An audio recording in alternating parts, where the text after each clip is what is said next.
Paz do Senhor Jesus, povo de Deus, graças a Deus por mais oportunidade que Ele nos dá de trazermos a palavra de Deus aos vossos corações.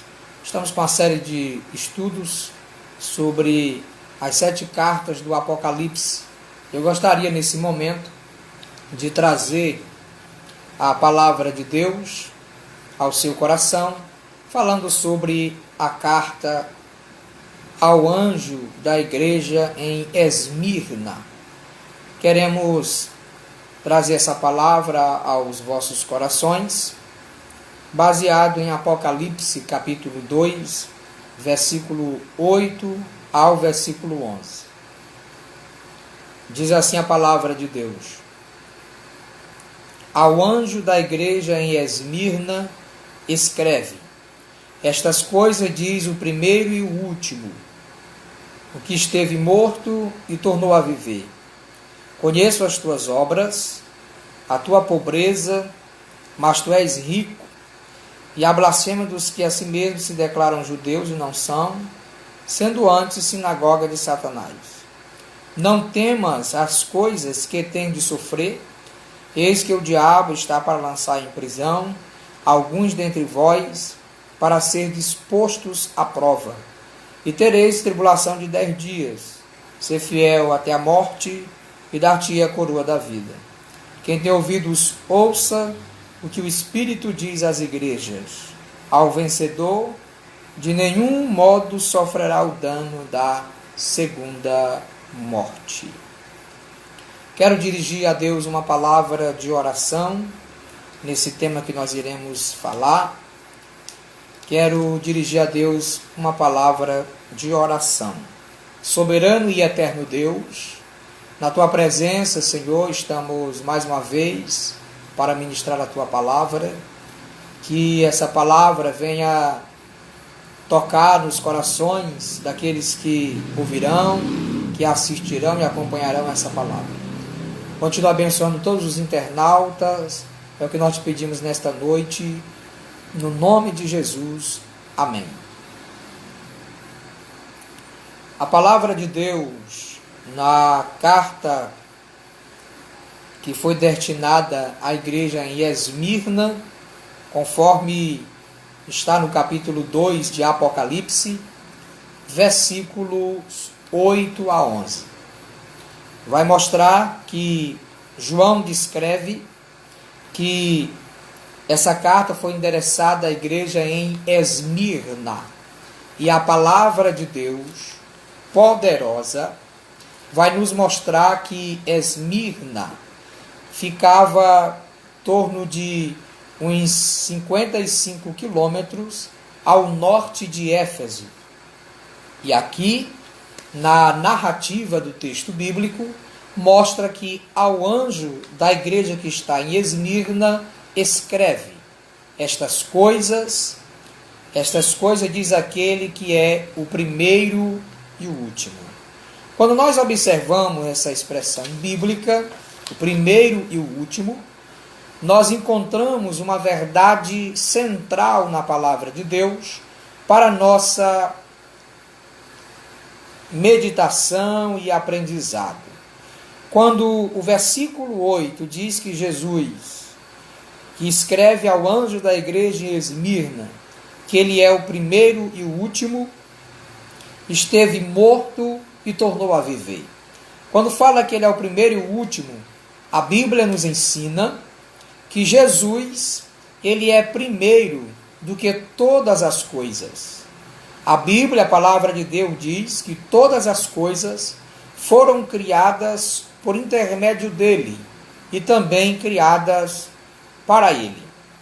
A Bíblia, a palavra do Senhor diz, lá em João, no capítulo 1, versículo 3, dizendo que sem ele, nada do que foi feito se fez. Por isso, ele é o princípio de todas as coisas e também o último.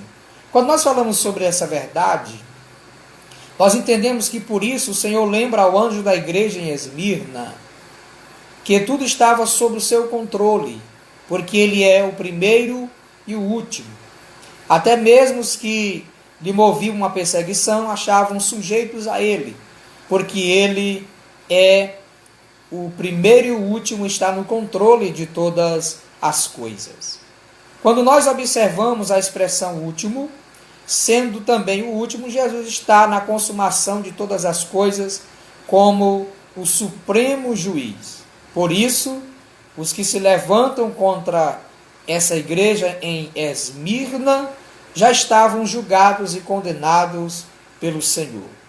Quando o versículo de número 9 diz: eu conheço a tua tribulação, a tua pobreza, mas tu és rico, e a blasfêmia dos que a si mesmos se declaram judeus e não são, sendo antes sinagoga de Satanás.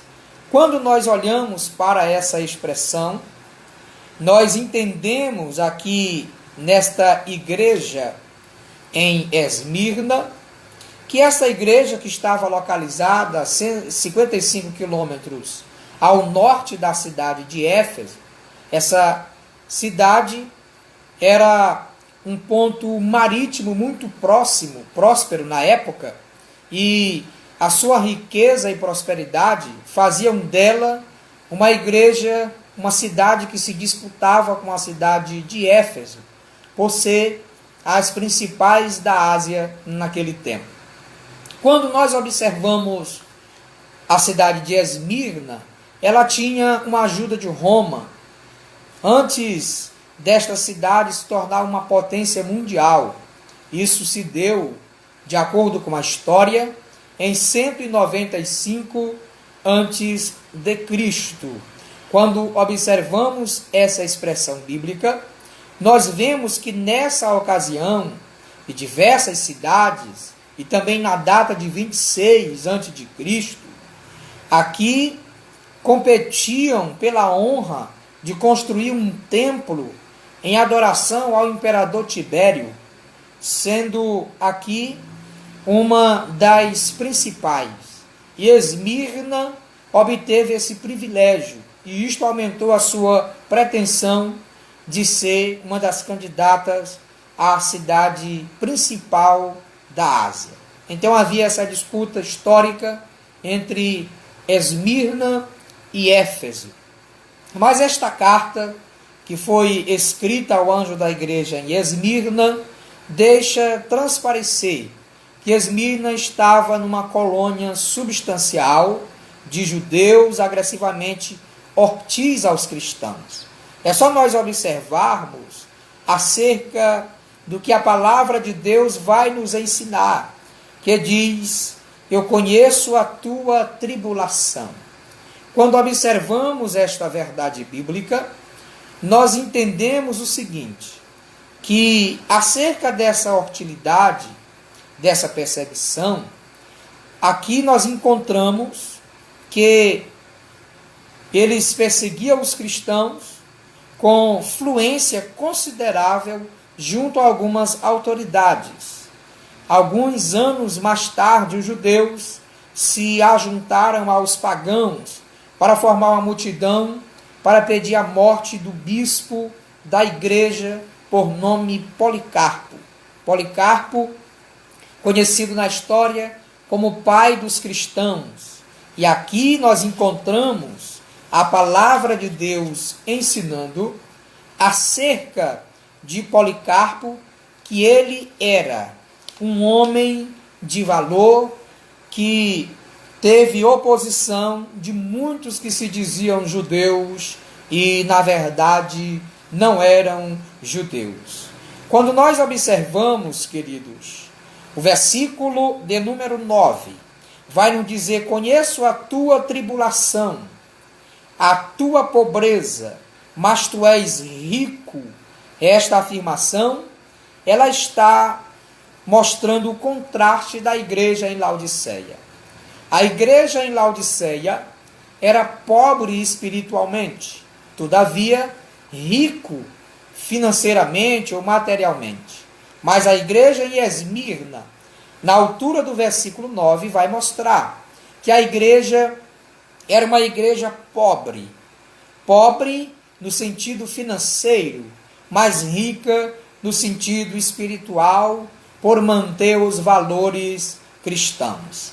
Quando nós observamos aqui essa expressão bíblica, vai nos ensinar a Bíblia Sagrada, no versículo 9, dizendo: conheço a tua tribulação, a tua pobreza, mas tu és rico, e a blasfêmia dos que a si mesmo se declaram judeus e não são, sendo antes sinagoga de Satanás. Essa blasfêmia aqui, à luz do texto, não se refere diretamente a uma blasfêmia contra Deus, mas aqui acusações caluniosas contra os homens.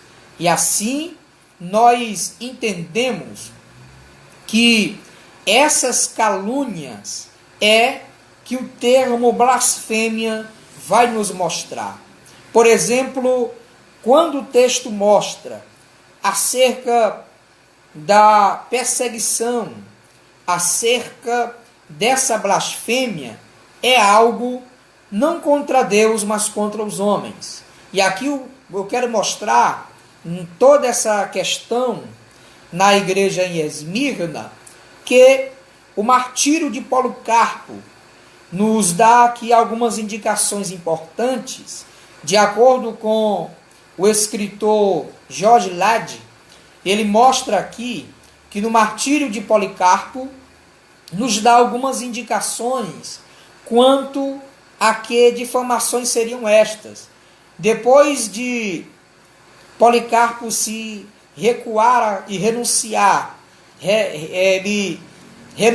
a recuar à fé cristã e jurar pelo Espírito de César, quando ele recusa isso, ser algum daqueles que eles queriam que adoravam César, quando ele se recusa a adorar César, uma multidão de pagãos e judeus gritaram com ira, incontrolável em alta voz, dizendo: este Policarpo é o mestre da Ásia, o pai dos cristãos, o destruidor dos nossos deuses, que ensina que ninguém deve oferecer sacrifícios e adoração aos ídolos. Esse escrito está numa série de cultura cristã da editora Vida Nova, da autoria de George Ladd. Quando nós olhamos essa expressão, isso provocou perseguição, provocou ira para com os da igreja em Esmirna, porque Policarpo foi martirizado, mas ele não aceitou adorar a César e nem se curvar perante os deuses que eles adoravam. É por isso, queridos, que esta igreja era pobre fisicamente, era pobre financeiramente, mas tinha uma riqueza espiritual. E isso é importante na vida de todo cristão, porque tudo aqui nessa vida passará. O que nós temos aqui nesta terra é efêmero, ou seja, é passageiro, e tudo passará. Mas as riquezas espirituais, os valores espirituais é para nós, porque esses valores nos darão a verdadeira riqueza espiritual na pessoa bendita de nosso Senhor e Salvador Jesus Cristo. Quando nós observamos essa expressão, o texto ainda diz no versículo de número 9: alguns que se diziam judeus e não são, conforme o registro de João aqui no livro do Apocalipse, no capítulo 2, a partir do versículo 8 a 11, e agora no versículo 9, João vai dizer que havia ali muitos judeus que se diziam que eram judeus, mas na verdade não eram. E aqui João o intitula de sinagoga de Satanás. Os que a si mesmo declaram judeus e não são. Essa verdade bíblica nós encontramos porque que João diz que eles se diziam judeus e não eram.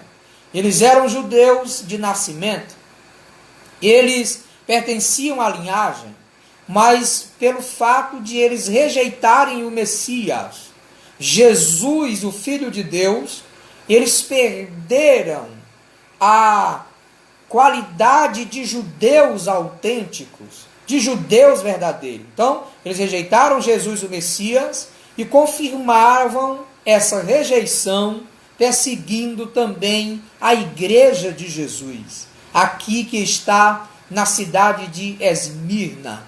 Aqui, queridos irmãos, quando nós olhamos para esse texto bíblico, isso remete ao dia de hoje.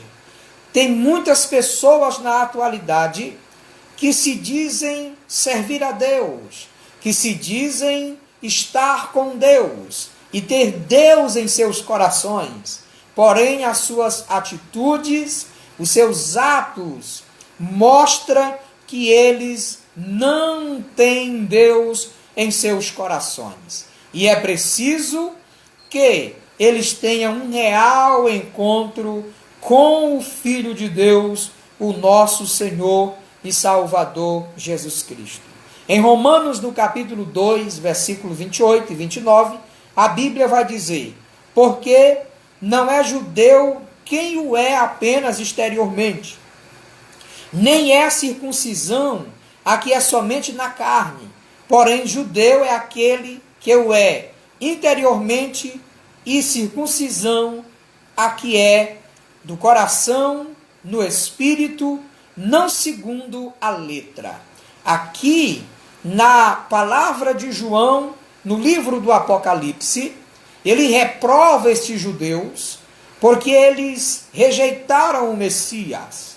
E também, com essa rejeição, eles demonstram essa rejeição, perseguindo agora a igreja de Deus. E para aqui, Paulo, nessa palavra de Romanos 2, versículo 28, ele diz: porque não é judeu quem é apenas exteriormente, mas também a circuncisão e também interiormente. Que nós, queridos irmãos, sejamos crentes verdadeiros, servos de Deus, que amemos a palavra do Senhor e possamos estar no centro da sua vontade, para que nós possamos pregar a palavra de Deus e as pessoas possam olhar para nós e ver que verdadeiramente Cristo habita na nossa vida. Louvado seja o nome do Senhor Jesus. O versículo segue que na palavra de João ele diz: judeus e não são, mas se tornam sinagoga de Satanás. Esse texto aqui é muito importante e chama a nossa atenção, porque aqui vai mostrar que todo mundo helenístico, os judeus, se reunia no sábado para adorar a Deus, nas sinagogas e em suas viagens para a Ásia. E aqui nós encontramos que a palavra verdadeira sobre a Ásia mostra que Paulo ia sempre às sinagogas judaicas, conforme o Novo Testamento, e ele ia proclamar Jesus, o Messias. Mas já que os judeus rejeitaram o Messias, eles não são mais sinagoga do Senhor, mas na verdade sinagoga de Satanás. Sinagoga é usado uma vez no Novo Testamento para descrever a reunião cristã, conforme Tiago no capítulo 2. Então aqui, na expressão de João, sinagoga de Satanás, é porque eles rejeitaram a Cristo e, por essa razão, não fazem parte da sinagoga de Cristo, porém, a de Satanás. E nós olhamos aqui nessa passagem bíblica, no versículo de número 10 vai mostrar: não temas as coisas que tem de sofrer. Aí o versículo segue: não temas as coisas que tem de sofrer. Eis que o diabo está para lançar em prisão alguns dentre vós, para ser disposto à prova, e tereis tribulação de 10 dias. Se fiel até a morte, e dar-te-ei a coroa da vida. Queridos, esse versículo de número 10 mostra que o judeu tinha influência junto às autoridades romanas, que algum tipo de perseguição estava breve para acontecer. ou seja, estava iminente. Alguns cristãos, eles foram jogados à prisão, e a história bíblica vai mostrar que naquele tempo, no mundo antigo, a prisão não era um lugar de castigo, mas de detenção antes do julgamento. Então, alguns foram lançados à prisão. E a expressão do versículo 10 que diz que foi posto à prova, aqui mostra que foi posto à prova, fala da prisão e fala da morte possível que era identificada como obra do inimigo. E aqui o texto segue: tereis uma tribulação de 10 dias, conforme o texto mostra aqui. 10 dias descreve apenas um período curto, um pequeno período de tribulação. E aí mostra o texto no versículo, da parte última do versículo 10, dizendo aqui: ser fiel até a morte, dar-te-ei a coroa da vida. A coroa da vida aqui não é para aquele que é Marte, não, mas é para aqueles que se tornam fiéis ao Senhor, o nosso Deus, e receberão a coroa da vida. Versículo 11 diz: quem tem ouvido, ouça o que o Espírito diz às igrejas. Ao que vencer, a palavra de Deus diz, de nenhum modo sofrerá o dano da segunda morte. A segunda morte aqui, queridos, se refere à morte eterna. A palavra morte no original grego é thanatos, e thanatos significa separação. Na Bíblia encontramos 3 tipos de morte: a morte física, a morte espiritual e a morte eterna. A morte física é a separação do corpo e da alma. A morte espiritual é a separação do homem de Deus por causa do pecado.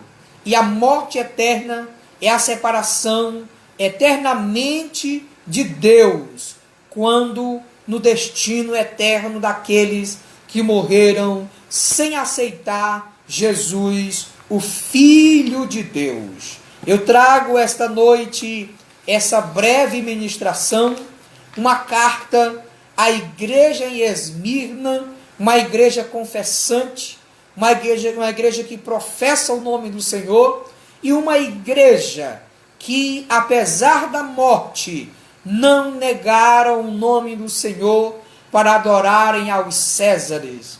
Assim Deus espera de mim e de você que em todo tempo nós estejamos fiéis. E essa qualidade da igreja em Esmirna é uma riqueza espiritual que Deus deseja que esteja na minha e também na sua vida. Tem muitos na atualidade que têm riquezas materiais, como a igreja em Laodiceia. A igreja em Laodiceia era uma igreja rica, em oposição à igreja em Esmirna. A igreja em Esmirna se apresenta pobre, uma igreja pobre materialmente, ao passo que Laodiceia, uma igreja rica materialmente. Mas Laodiceia era uma igreja miserável, pobre, cega, nua, e uma igreja que não era fria, que não era quente, porém morna, a qual o Senhor diz que vomitar-te-ei da minha boca. Ao passo que essa igreja em Esmirna era sim pobre materialmente, mas rica espiritualmente. E é essa verdadeira riqueza que nós, crente na pessoa de Cristo Jesus, devemos ter, e é isso que Deus espera para a nossa vida. Essa breve meditação na sua vida, essa breve meditação esta noite sobre a carta ao anjo da igreja em Esmirna. Que Deus abençoe a sua vida, a sua família, o seu trabalho. Eu quero nesse momento dirigir a Deus uma palavra de oração. Senhor nosso Deus, quero te louvar e te glorificar pela vida de todos que serão alcançados por esta breve palavra. Abençoa grandemente, edifica na tua palavra, e que possamos ser uma igreja como Esmirna, mesmo que venhamos a morrer, mas que venhamos confessar o nome do Senhor Jesus e não negar de nenhum modo mas confessar até a morte. Pai, abençoa cada um dos teus filhos poderosamente. É o que nós te pedimos e no nome de Jesus, o teu Filho, nós te agradecemos. Amém.